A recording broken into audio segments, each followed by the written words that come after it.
Em nome de Jesus. Pai, nós queremos, Deus, mais uma vez, te agradecer por esse tempo tão precioso que estamos aqui na tua presença, juntos como igreja, celebrando a tua glória, celebrando a tua vitória, celebrando a morte do Senhor, a sua ressurreição, ó Deus, celebrando a nossa salvação, e sabemos que não há salvação em outro senão em Ti, Senhor. Nós cremos nisso, entendemos, Pai, por isso estamos aqui. E queremos também, Deus, uma porção da Tua palavra em nome de Jesus. Amém. Nós interrompemos a série de mensagens que estava ministrando sobre cura para vencer. Inclusive falta uma mensagem só daquela série. E assim, até eu e minha esposa estamos conversando para ver se vamos ministrá-la ou não, porque essas mensagens elas se repetem bastante, são um pouco repetitivas, mas eu vejo uma grande importância na repetição também, né? Toda repetição tem o seu valor também, mas sempre há algo novo, e falta algo ainda, creio, para complementar, e domingo que vem nós estaremos terminando em nome de Jesus, a não ser que Deus me dê uma palavra para não ministrar. Está programado, está orado, não é? Está organizado, certo? Se Deus falar, a gente muda imediatamente. Se não, vamos concluir domingo que vem. E hoje é o dia da mensagem geral do Ministério Luz para os Povos. Nesse ano, todas as igrejas Luz para os Povos, no dia da ceia, devem estar ministrando uma palavra que é direcionada pelo ministério. E hoje a palavra foi preparada pela pastora Adriana, lá da Fama, e eu quero ser sempre obediente. Uma coisa que eu tenho aprendido com o Senhor é ser obediente, honrar as autoridades superiores, honrar aqueles que estão sobre mim, em todas as áreas, não só eclesiasticamente, mas também no judiciário, né, no legislativo, também no executivo. E se eu não posso falar bem, também não vou falar mal, não é? Se eu não tenho coisa boa para falar de alguém, também coisa ruim eu não vou falar. E as autoridades são lideranças que Deus coloca sobre nós, e a Bíblia diz que nós devemos respeitá-las, honrá-las e temê-las. Então, voltando aqui para o nosso contexto de igreja, nós temos autoridades sobre nós. Nós temos os apóstolos Sinomar e Noemi, que são os nossos líderes principais. Temos uma equipe de bispo, um grupo de bispo a qual eu faço parte também, que somos autoridades também sobre igrejas, sobre pastores. E eu gosto de semear, não é? Porque eu acredito na lei da semeadura e da colheita. Creio mesmo. Eu creio que a semeadura nem sempre é obrigatória, mas a colheita é inevitável. Isso é muito sério. Então, eu prefiro cuidar daquilo que a Bíblia ensina do que ficar me vangloriando ou arriscando por aí. Eu quero ler um versículo. A palavra de cada mês está voltado para o tema da nossa semana Shekinah. Não temos mais o banner aqui porque estragou, não é? É Unidos. O tema é Unidos, mas tem aqui. Está aqui, não é? Unidos, está lá atrás também. Unidos, o tema da nossa semana Shekinah. E cada mês nós vamos ter, todos os meses nós vamos ter uma palavra dentro desse tema. E o tema de hoje é Unidos como Corpo. Unidos como corpo. Porque a maneira de Deus nos ver é assim. Deus nos vê como indivíduo para nos resgatar, para nos salvar, para nos perdoar. E todos os nossos pecados foram cravados na cruz, e todos os nossos pecados cravados ali já estão solucionados, não é? Inclusive os pecados passados, o pecado presente, o pecado futuro, todos já estão perdoados se nós nos arrependemos e reconhecemos Jesus como suficiente Salvador da nossa vida. não devemos pecar, mas se nós pecarmos, a Bíblia diz que o sangue de Jesus é poderoso para nos purificar de todo o pecado. Amém? Nós vivemos um tempo da graça, debaixo da graça do Senhor, e em Romanos 6, se não me engano, versículo 15, o apóstolo fala que nós não devemos abusar da graça, que nós não devemos usar da graça para pecar, que a graça ela é poderosa, ela é suficiente para nós, mas nós não podemos usá-la dela para pecar, usar da graça para pecar. Porque às vezes nós também achamos que, porque estamos debaixo da graça, podemos fazer todas e qualquer coisas. E dependemos muito de uma compreensão mais profunda. O apóstolo também diz que todas as coisas são lícitas, mas nem todas convêm. Nem todas convêm. Eu até posso fazer todas as coisas, mas nem todas as coisas convêm a mim, convém a você, convém a Deus que façamos. Entende isso? Então, nós estamos vivendo um tempo maravilhoso que é o tempo da graça. Mas nesse tempo da graça, nós estamos vivendo também em um contexto onde Jesus disse que o príncipe deste mundo é Satanás. Nós vivemos em um contexto onde quem governa de fato e de verdade esse mundo é Satanás. Estou falando de valores, estou falando de princípios, estou falando destas coisas. Então, o Senhor Jesus é o nosso Senhor. Ele não nos tira do mundo, mas Ele nos livra do mal. Amém? Ele nos livra do mal. E Deus não atua em relação a nós daquela maneira que às vezes muitos acreditam, como um cão de guarda, que Deus está nos cercando o tempo todo e que nenhum mal possa nos acontecer. Não, não é assim que funciona, não é? Nós estamos às vezes sujeitos a acidentes, sujeitos a enfermidades, sujeitos a problemas, não é verdade? Sim, o evangelho da prosperidade, ele erra em um aspecto, ensinando que as pessoas podem todas as coisas, e que todos devem ficar ricos, milionários, e que nenhum mal acontecerá na pessoa. E se a pessoa acontecer algo errado, um problema financeiro, uma enfermidade, uma tragédia, é porque a pessoa está em pecado. Isso não é verdade. De repente você, ou a sua família, pode ter passado por uma situação assim, não é? Quantas tragédias acontecem no contexto da igreja às vezes, não é verdade? Isso não significa que Deus nos abandonou, mas Deus estabeleceu princípios, Deus estabeleceu ordem nesta terra, neste mundo, e para a sua igreja também. Agora há o príncipe deste mundo que luta contra nós, que guerreia contra nós. Mas a Bíblia diz que nós temos Jesus, nosso Senhor, nosso Salvador. Temos o inimigo que nos acusa e temos o nosso advogado, que é o Senhor Jesus.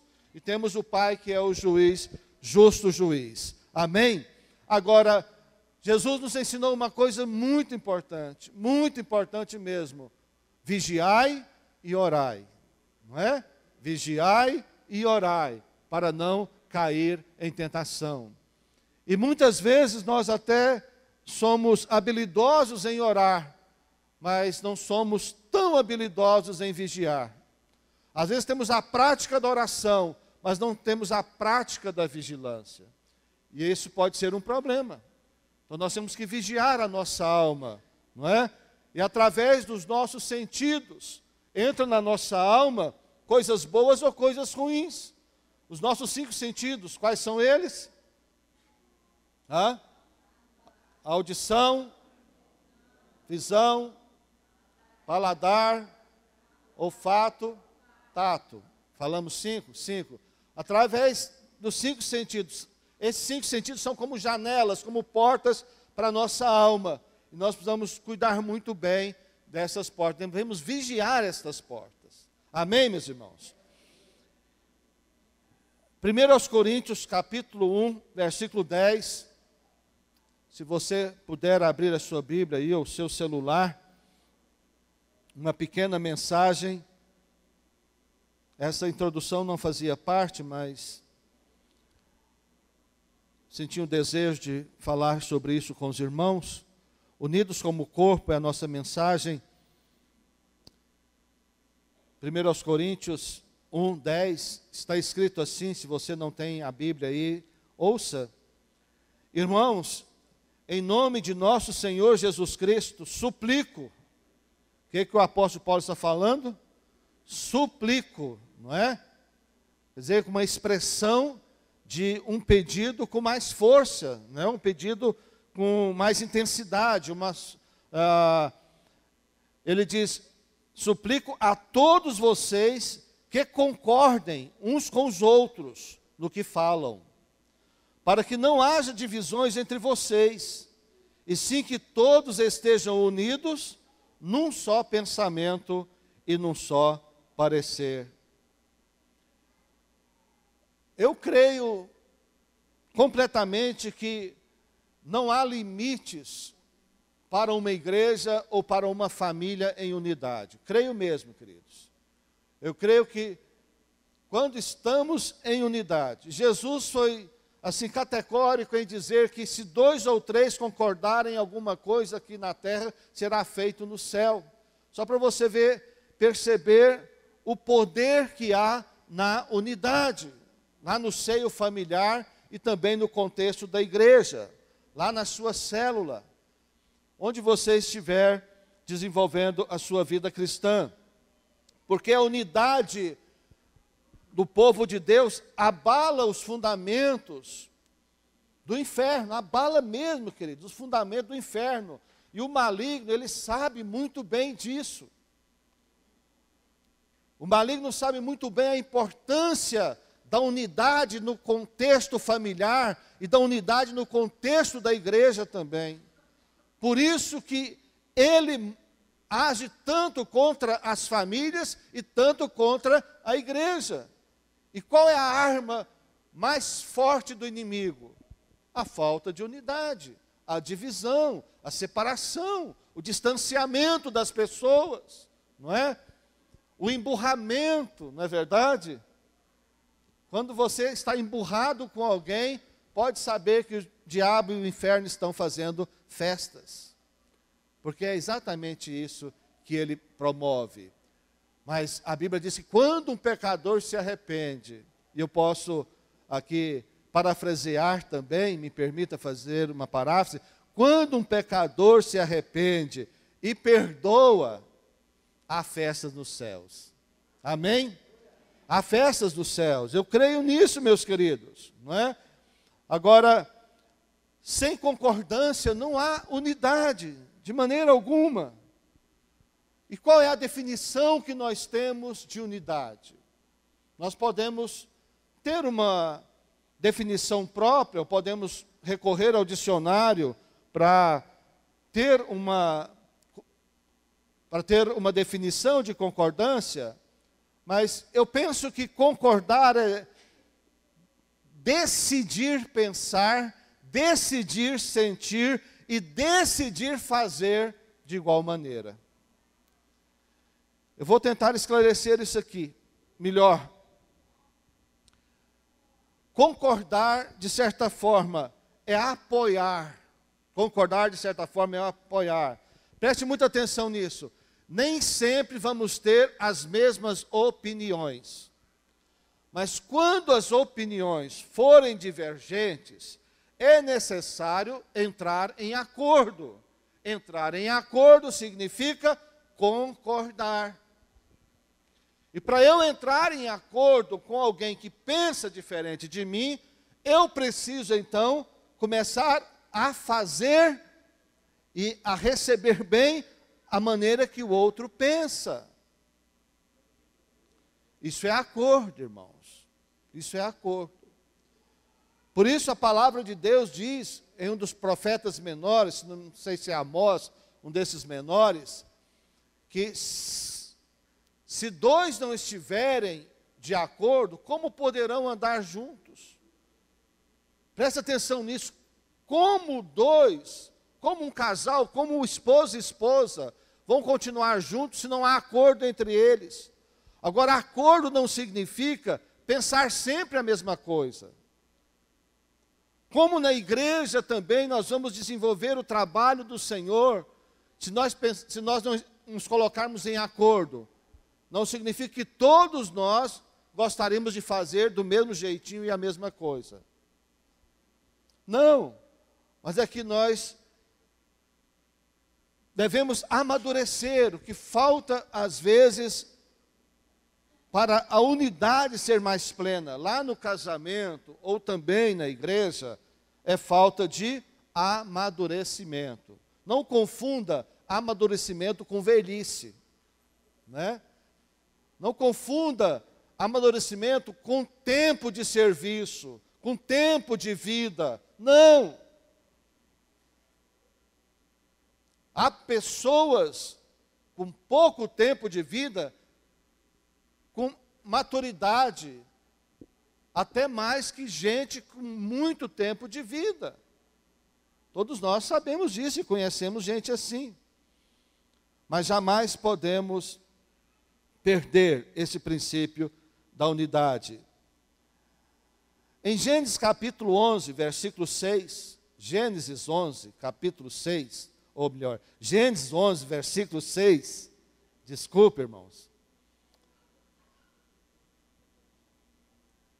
Disse o Senhor: eles são um só povo e falam uma só língua, e começaram a construir isso.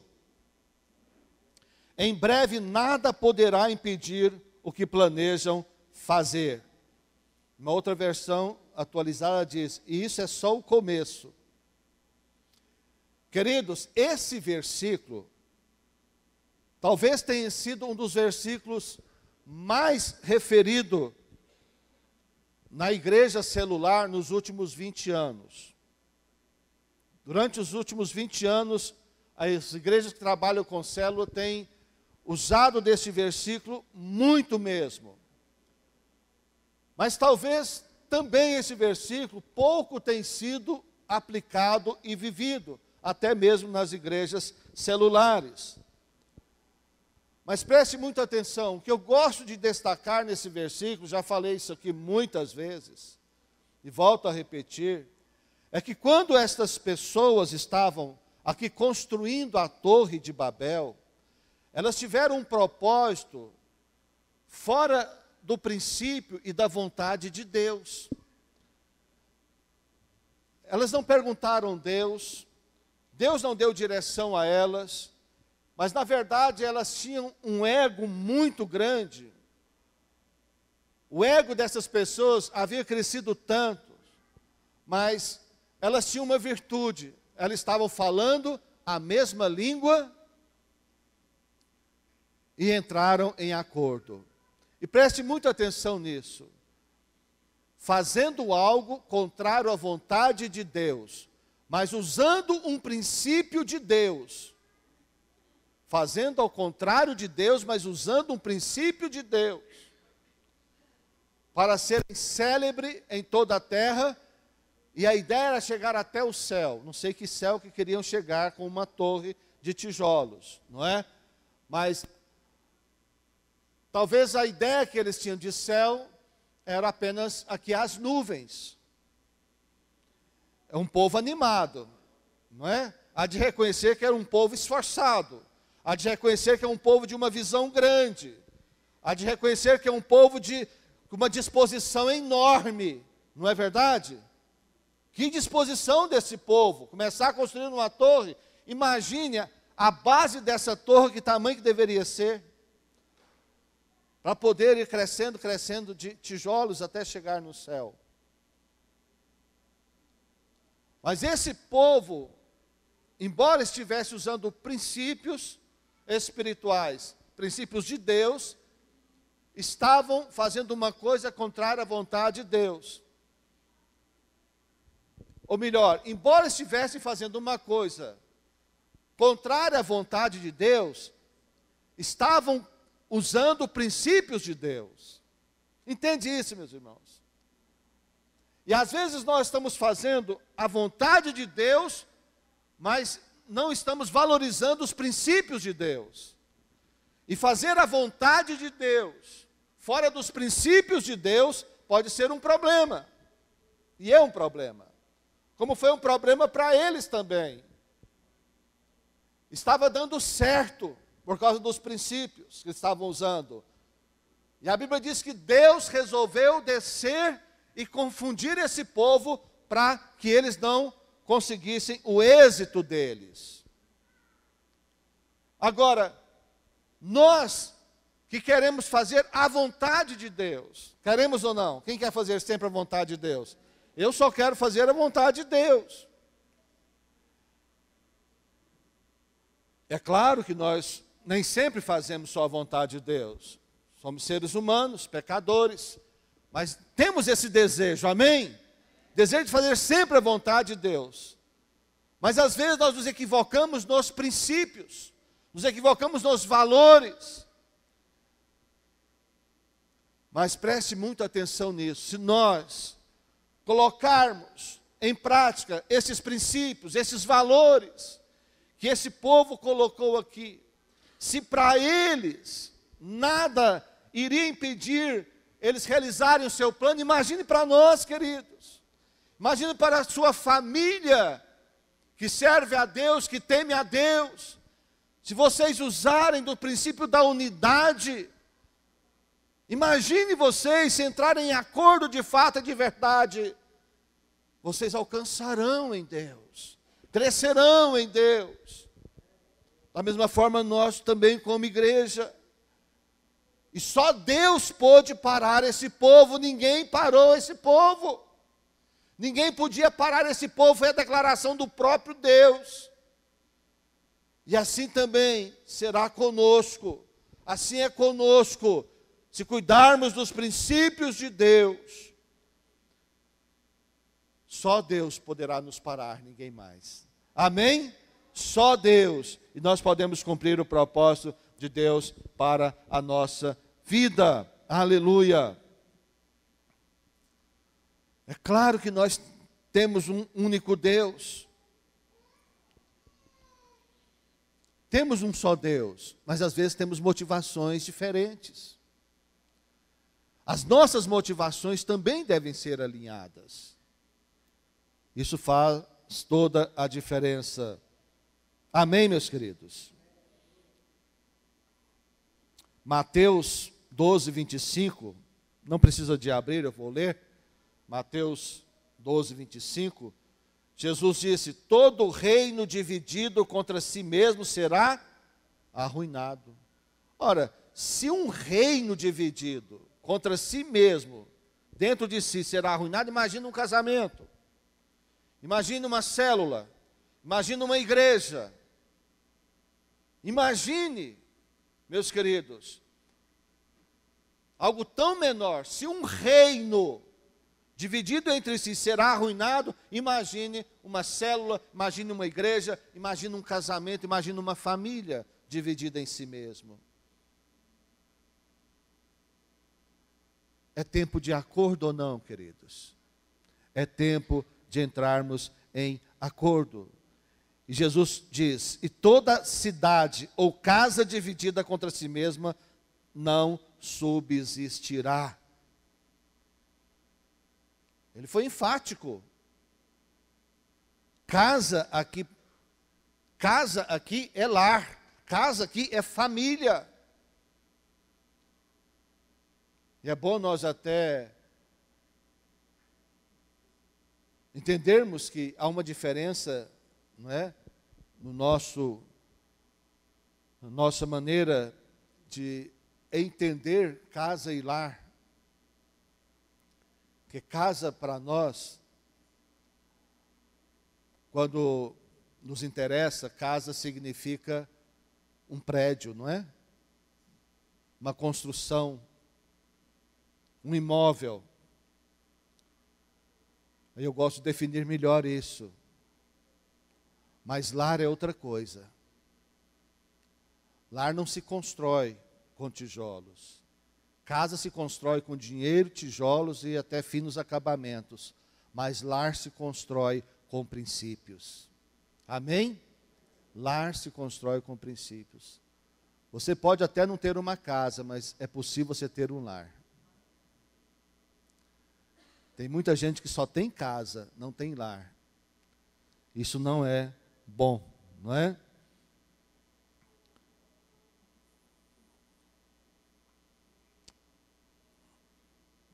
Há um outro versículo que eu quero ler ainda com os irmãos, Filipenses 2.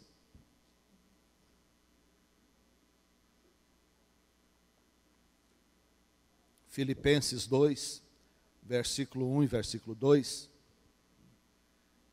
Se por estarmos em Cristo, nós temos alguma motivação, alguma exortação de amor, alguma comunhão no Espírito, alguma profunda afeição e compaixão, completem a minha alegria, tendo o mesmo modo de pensar, o mesmo amor, um só Espírito e uma só atitude. Amém? Bom, nós podemos comparar a igreja, para entendermos mais ainda, a uma loja de materiais de construção. O que tem numa loja de material de construção? Uma loja bem completa de material de construção. O que tem? Brodinho e Vanessa, vocês que vão casar agora, né? Já vamos avisando todo mundo. Estão construindo. O que tem numa loja de material de construção? Tijolo, o que mais? Areia, cimento, tinta, telha, madeira, cerâmica, canos, montão de coisa, né? Montão de coisa, né? Agora, todos esses materiais estão lá e todos eles são muito úteis e estão disponíveis para qualquer tipo de construção, sim ou não? Estão disponíveis para qualquer tipo de construção, não é verdade? Mas quando esses materiais se tornam uma construção, eles continuam disponíveis para qualquer coisa? Aí eles se tornam indisponíveis para qualquer coisa e estão disponíveis para um mesmo fim. Entendeu? Assim também a igreja. Você é um material muito precioso nas mãos de Deus. Antes de você vir para Jesus, você estava disponível para muitas situações. Jesus te alcançou, te comprou com sangue. Jesus viu que você é um material precioso, derramou sua vida e comprou você, material precioso. E com você, Jesus começa a construir a igreja. Você faz parte da construção da igreja que Jesus está construindo. Igreja de pessoas, não estou falando de prédio. Igreja que são pessoas. E agora, você que tem Jesus, e Jesus tem você, você já não está disponível mais para qualquer coisa. Você já tem uma finalidade. Você agora é um material com uma finalidade única, de exaltar, de adorar, de louvar, de engrandecer a glória do Deus eterno e de servir a Ele aqui, amém? De servir uns aos outros, amém? Essa é a finalidade nossa, queridos, como igreja do Senhor. Todas as demais coisas passarão, e essas coisas ficarão para sempre. Então veja bem, cada material tem a sua identidade, não é? Cada material tem a sua identidade. Você também tem uma identidade, você também tem um DNA.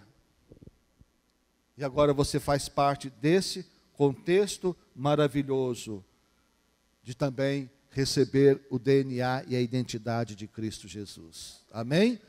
Aqueles materiais todos tinham uma identidade. Quando tornam uma construção, agora uma só identidade, não é?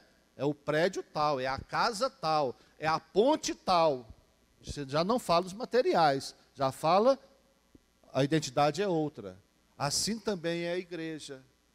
Em Cristo Jesus, nós somos uma identidade, a igreja do Senhor é a nossa identidade. somos e não devemos ser separados, não é? Amém? Uma só identidade, uma só visão. Agora, às vezes ocorre, para concluir, eu quero lembrar os irmãos da síndrome de Elias. Por que é bom lembrar dessa síndrome? Porque o profeta Elias, se você for olhar o contexto, vou ler o versículo que está em primeiro livro dos Reis, capítulo 19, versículo 10, mas se você for olhar o contexto, for olhar historicamente o ministério de Elias, você vai ver quantos milagres Elias fez, não é? Quantos milagres Elias realizou pela fé, como ele foi um instrumento de Deus. E até ocorrer essa síndrome terrível na vida dele, ele terminou ali fazendo o quê? Vencendo os profetas de Baal, né? Ali ele fez descer fogo do céu, orou para descer fogo do céu, queimou até a água que havia ali. Elias orou para chover, e choveu, né? Ressuscitou morto, abriu o rio Jordão com o seu manto, e tantos outros milagres. Mas era um ser humano como nós também. Estamos sujeitos também a fraquezas, estamos sujeitos a momentos de incredulidade. Sim, claro que sim, queridos.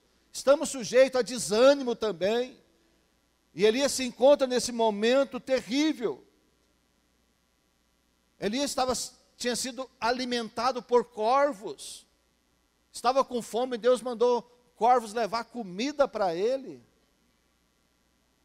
Mas quando uma alma humana está fora do lugar, ela é capaz de ver os maiores absurdos do mundo. Ela consegue se diminuir tanto e se anular completamente. Quando a alma não está bem. Lembra do versículo que lemos aqui, Salmo 73, versículo o quê? 20 quanto? Vamos voltar a ler aqui.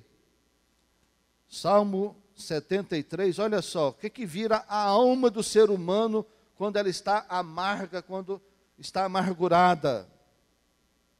Salmo 73, versículo 21, olha só.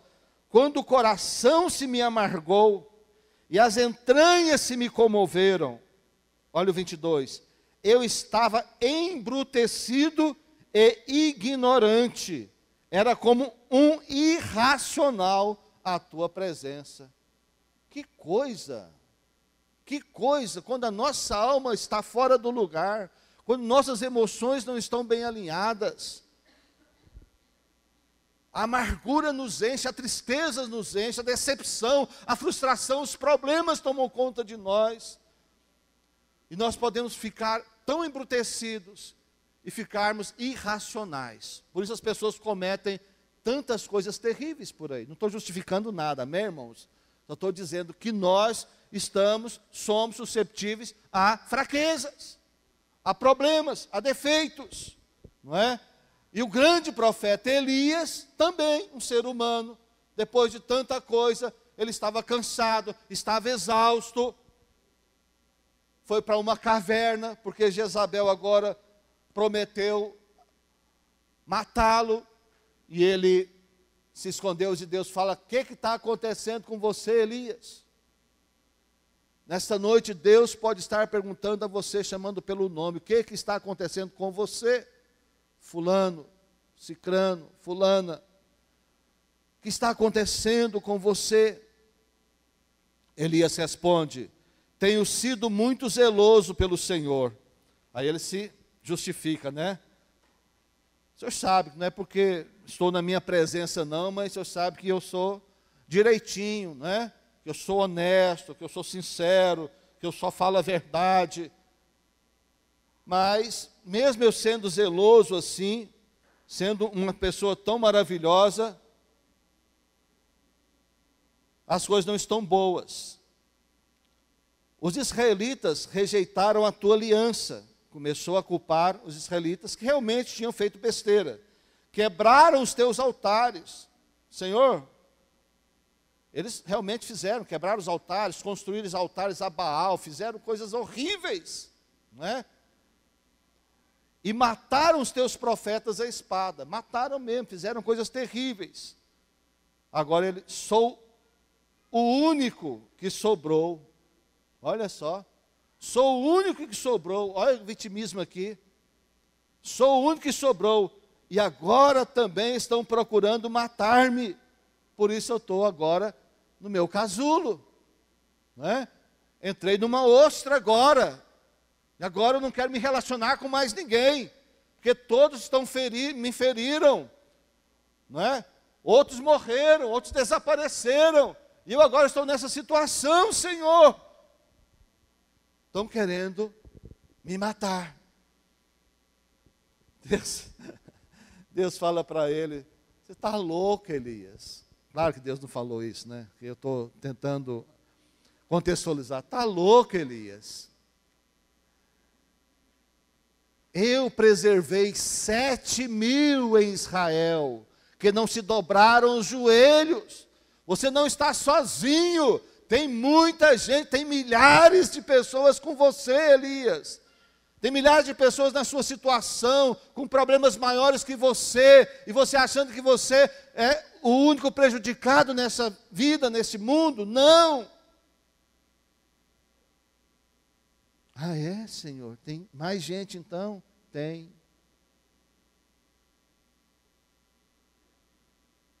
Tem mais gente, queridos, sofrendo, tem mais gente com problemas, tem mais gente angustiado, tem muitas pessoas em situações muito mais difíceis, e nós precisamos nos levantar. Amém?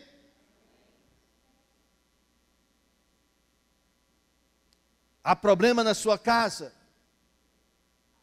há problema na sua vida, há solução. Você pode vencer em nome de Jesus. Em frente,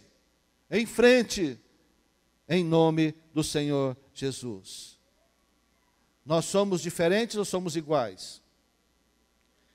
Somos diferentes, temos problemas diferentes, necessidades diferentes, não é? Preste atenção numa coisa, Deus não nos fez iguais, Deus nos fez semelhantes, ok?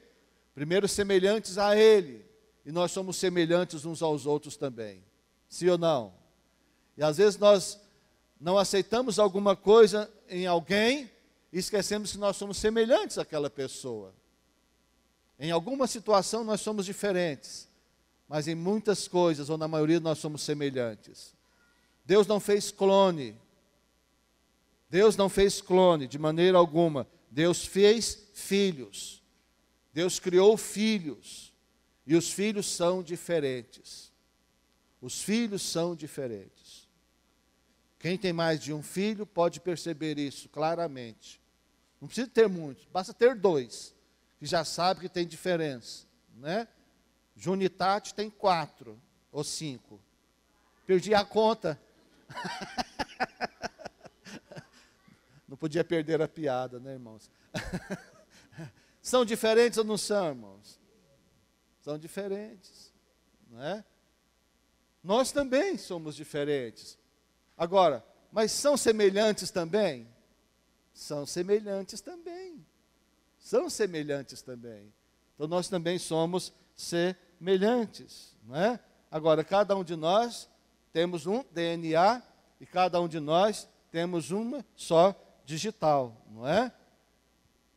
Então nós temos as nossas peculiaridades, mas nós somos, na verdade, muito semelhantes, queridos. Quando você não concordar com alguém, procure olhar outra coisa, procure ver virtude na outra pessoa, e principalmente uma virtude que você não tem. Não tem nada melhor para nos fazer compreender as pessoas que perceber as virtudes dela, valorizar as virtudes dela. Porque os defeitos já estão claros demais, não estão? São muito evidentes os defeitos, não precisa de ninguém ficar falando. Não precisa, porque ela mesma já tem problema com seus próprios defeitos, não é assim? Ou você não é assim? pessoa tem problema com seus próprios defeitos, não quer aceitar seus próprios defeitos. E com isso, às vezes, ela tem uma reação negativa. Não é por causa do outro, é por causa de si mesma. Nem todo mundo tem maturidade para entender isso. Mas passe a prestar atenção nisso. Você vai ver que, de repente, o problema não está na outra pessoa, e o problema está em você.